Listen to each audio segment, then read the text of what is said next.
الله. ايه المكان ده؟ هو فعلا الكلام اللي اتقال ده حقيقي؟ ده لو حقيقي يبقى انا وصلت نفسي للجحيم برجلي. بيبان عليها طبعات بالدم ليد، والحيطة اللي مليانة خربشة عليها بقع دم، وصور لبني آدمين ملامحهم مش واضحة، وصور لأطفال صغيرة مرسومة على الحيطة، وفي بقعة حرق كبيرة محطوطة على الحيطة. المكان ريحته تشبه بشر كانوا ميتين في المكان ده بقالهم سنين أو شهور. الموضوع كان مرعب بجد.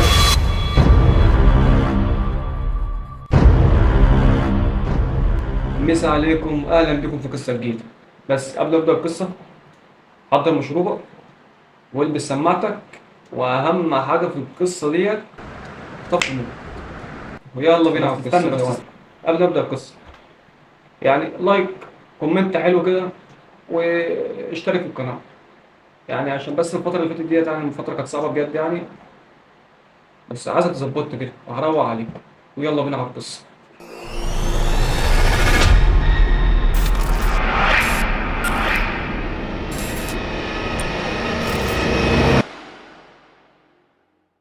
طيب، القصه بتاعتنا هتبدا. انا كنت سايب الشغل، والحالة الحالة كانت كانت ماشية معايا بالعافية وكده. كل يوم الصبح أطلع وأدور على شغل، أروح مخازن، أروح كافيهات، محلات موبايلات. كله يقول نفس الكلام: سيب رقمك وهنكلمك. وطبعا لا حياة لمن تنادي. ففي مرة كنت مروح مهدود، بمعنى مهدود حرفيا، ورميت نفسي على السرير، قاعد ببص في الموبايل كده، مش عارف أعمل إيه. غمضت عينيا، أفتح عينيا مرة واحدة على صوت رنة التليفون، واللي كان بيرن ساعتها كان نور ابن خالتي. ولقيته بيقول لي الآتي: هو أنت لسه بتدور على شغل؟ أنا أول ما قال الكلمة دي من هنا أنا جيت معدول كده، قلت له: أنت في حاجة عندك ولا إيه؟ لقيته اتنهد كده وسكت شوية وقال: هو في شغل في سوبر ماركت. قلت له: طب ماشي حلو. قال لي: بس المشكلة إن في كلام غريب بيتقال عليه وكده. في كام عامل راح اشتغلوا هناك ما كملوش أسبوع ولا أسبوعين ومشوا. يقول لك في حاجات غريبة بتحصل هناك، بيشوفوا حاجات هناك وأصوات. أنا قلت له: يا اسطى إحنا من ده كله إحنا جايش نشتغل. والمكان ده كان اسمه ماركت نوح. هو الاسم غريب شوية بس خلينا زي ما احنا. ولقيت نور قال نفس الكلام برضه. الناس اللي اشتغلت هناك بيروحوا بالليل وبيسمعوا أصوات، بيشوفوا حاجات غريبة بالليل. أنا قلت له: فكنا من الكلام ده بحاله، قول لي بس أروح إمتى؟ قال لي: هتروح بكرة الساعة 10 بالليل وهتسأل على عم السيد. قلت له: ماشي يا نور، فين المكالمة؟ تاني يوم طبعا كنت مستني الساعة 10 دي تيجي بفارغ الصبر. اليوم كان طويل، بس اتحركت ساعتها على الساعة 9:30، وبقيت واقف قدام ماركت الرحمة. أول ما دخلت كده كان في راجل كبير كده كان قاعد على كاشير. فلقيته بيقول لي: أنت حمزة؟ قلت له: حمزة؟ قال لي: أنا عمك السيد. ف... فأنا وأنا بكلم عم السيد كده أنا حسيت بحاجة غريبة. المكان يا جدعان برودة، بمعنى برودة غريبة الشكل. المكان تلج من جوه، مع إن إحنا في عز الصيف، بس المكان من جوه تلج، بمعنى تلج مش عارف إزاي. فعم السيد بيقول لي: أنت هتشتغل شيفت الليل مع محمود. لقيت في شاب طلع كده من عند التلاجة، وجسمه مش جسمه مش تخين أوي ولا رفيع أوي، وشه شاحب كده وعينيه حواليها علامات سمرا. جه يسلم عليا كده بيقول لي: ازيك وكده. أنا قلت له: تمام الحمد لله. فأنا ببص لمحمود كده اللي هو شكله متبهدل وكده، فأنا حاولت أهزر معاه وقلت له: واضح إن الشيفت بيبهدلك أوي. فلقيته ما ردش كده عليا وسكت. فأنا بصيت له كده وهو ما ردش، لقيت أصلا إن عينه مش معايا. لقيته بص على الدور التاني بتاع السوبر ماركت. أنا لفيت وشي وببص. هو المكان أنا شايف إن هو مكان عادي. انا كل اللي انا شايفه مفيش اي نور فوق، مكان ضلمه، مكان هادي بشكل غريب. هو المكان المكان عادي، انا مش شايف حاجه. فانا لفيت على محمود كده بقول له: في ايه فوق؟ قال لي: مفيش حاجه، ما تشغلش بس بالك بالدور التاني ده خالص. قلت له: ماشي يا عم. فانا لقيت عمي السيد كده قام مكان مره واحده، فضل باصص لي حبه حلوين كده وبيقول لي: مهما حصل ما تجربش من الدور التالت ابدا. ثانيه واحده نور الماركت بحاله طفى ورجع تاني. بس ساعه لما رجع انا عناية ديت راحت للدور التاني بتاع الماركت، الاقي لك شخص يعني مفيش ملامح. انا كل اللي انا شايفه شخص ضخم جسمه كله اسمر واقف في اخر السلم بتاع الدور التاني وعينيه كلها احمر. انا اتجمدت، انا بجد اتجمدت. فانا فضلت مركز معاه شويه كده ولغايه ما عمود بيهزني كده. اول ما لفيت ورجعت بصيت تاني مفيش اي حاجه. يا جدعان انا مش انا ساعتها انا كان كل اللي في نيتي ان انا اشتغل، فما كنتش شاغل دماغي باي حاجه تانيه. فانا قلت لنفسي ممكن اكون بتهيأ ولا كده اي حاجه. فانا لفيت على محمود بسرعه كده قلت له يا اسطى في حد واقف فوق؟ كنت رد عليا بعصبيه كده قلت لك يا عم مفيش حد فوق. فالمهم عم السيد ده من مكانه واتحرك، مشى من محمود سلم علينا وكده ومشى من محمود. وعدت الساعه والشفت بتاع الليل بدأ. مش عايز اقول لك او مش عايز احرق عليك القصه، يعني ديت كانت ارعب شغلانه اشتغلتها. بعد كده دخل لنا زبونين كده، بعنا شويه حاجات كده ومشينا الدنيا. ساعتها تنينا علينا واحد حبة حلوين لحد الساعة ما جات 3 إلا ربع. ساعتها محمود كان بيقفل الباب الرئيسي للمحل اللي هو كان باب إزاز.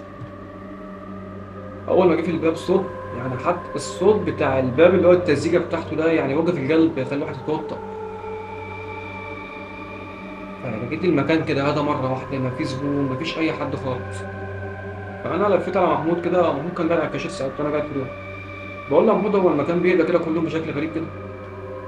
رد عليا يعني رد مرعب وغريب. مرعب معنى مرعب. قال لي اهدى بس شويه.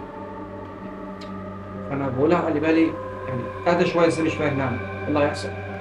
بعدها بشويه بعد ما محمود ما قال الكلمه ديت اسمع لك صوت ساعتها، يعني صوت خطوات او صوت حد ماشي في الدور الثاني. فانا قلت لو يا ابني في حد فوق. محمود ما ردش عليا وتاني باصص للسقف وساكت. يا جدعان في حاجه بتحصل بس انا مش عارف ايه هي. بس متاكد 100% ان محمود عارف كل حاجه عن المكان ده. طبعا مش عايز يتكلم. وفجأة مرة واحدة كان في صوت حد بيسحب حاجة على الأرض، حاجة حديد أو يعني مش عارف يعني هي فيها حاجة بتطلع صوت راشة جامدة. مرة واحدة صوت السماعات اللي كانت في المحل بحالها اشتغلت. مش بقى صوت حد بيتكلم ولا صوت، يعني مفيش أي صوت. صوت خروشة، صوت مش واضح، في كلام بيتقال بس مقطع مفيش حد فاهمه.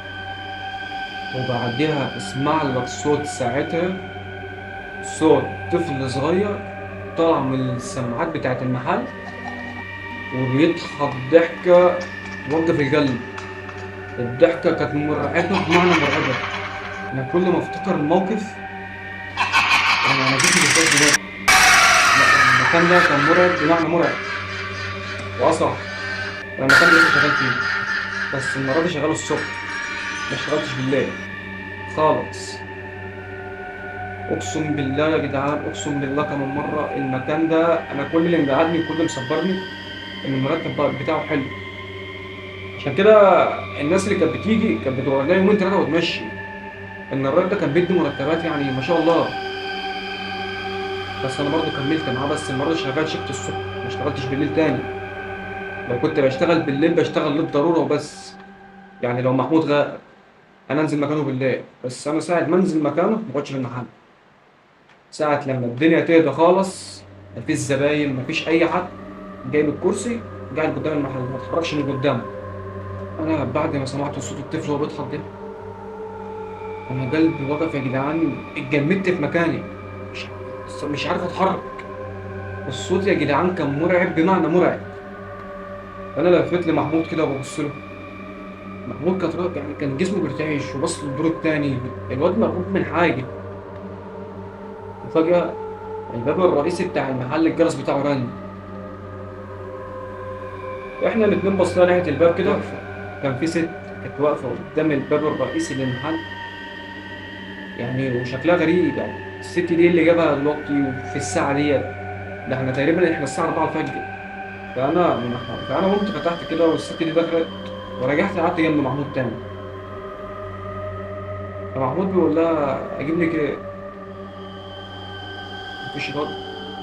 الست ديت لفت راسها ببطء شديد وقامت مشاورة ناحية الدور التاني.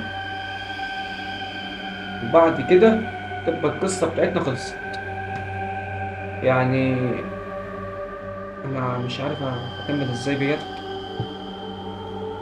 يعني الموقف اللي حصل بعدها واللي حصل لي أنا ومحمود كانت أرعب حاجة حصلت لنا بجد.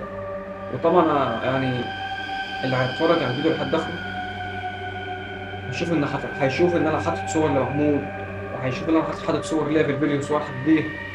بس يعني فيها شوية تعديلات بسيطة كده والإضاءة وكلام من ده بس. بس يا جدعان الصور ده حقيقي معنى حقيقي. الموضوع كان مرعب بجد.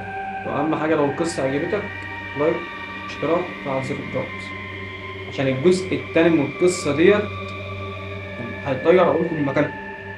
الجزء التاني ده لو أنت بتخاف يا صاحبي بلاش تتفرج عليه بجد. يعني حصل معانا